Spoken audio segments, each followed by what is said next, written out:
wanted to present to you the most famous novel by Balzac. Balzac, born at the end of the 18th century, 1799, died in 1850, is often considered to be the French Dickens.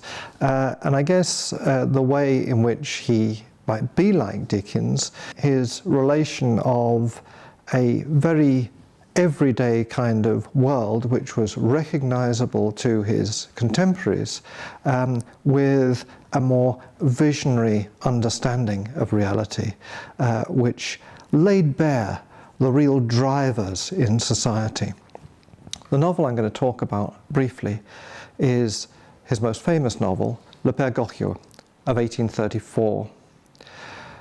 Le Père Goriot describes the journey from the provinces to Paris of a young provincial, Eugène de Rastignac, who's arrived to make his way in society.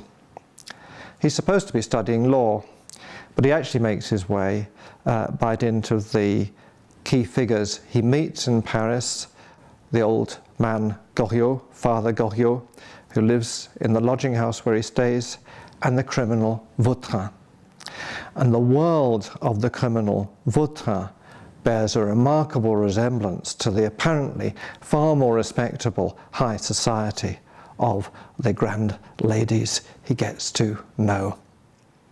Two of those ladies are Goriot's daughters, Delphine and Anastasie, and they both made good marriages, one to an aristocrat, the other to a German Jewish banker called Nucingen.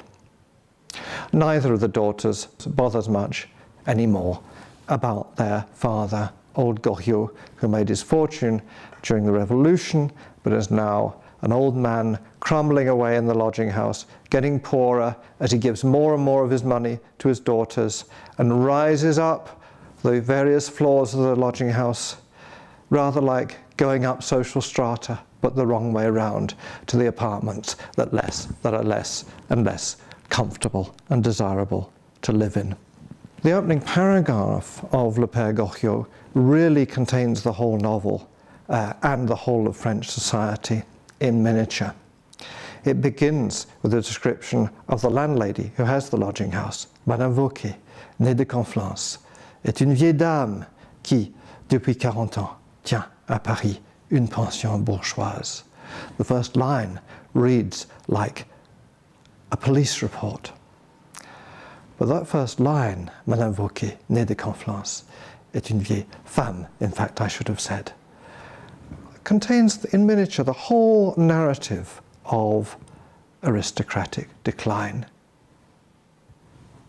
Madame Vauquet was née de Conflans.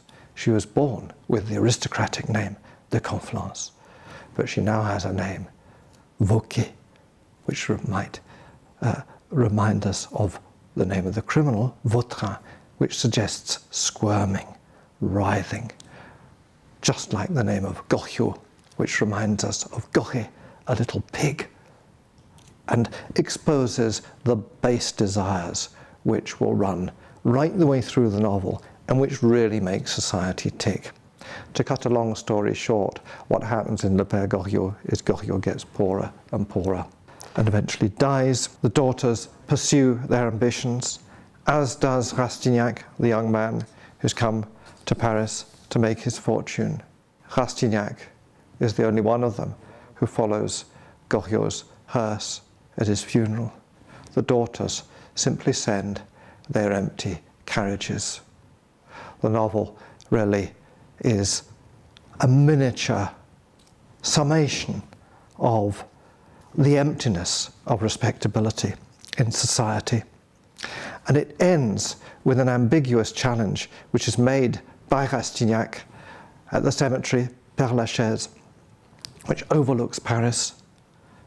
Rastignac says to the city as he looks down on it, "À nous deux, maintenant." It's down to the two of us now.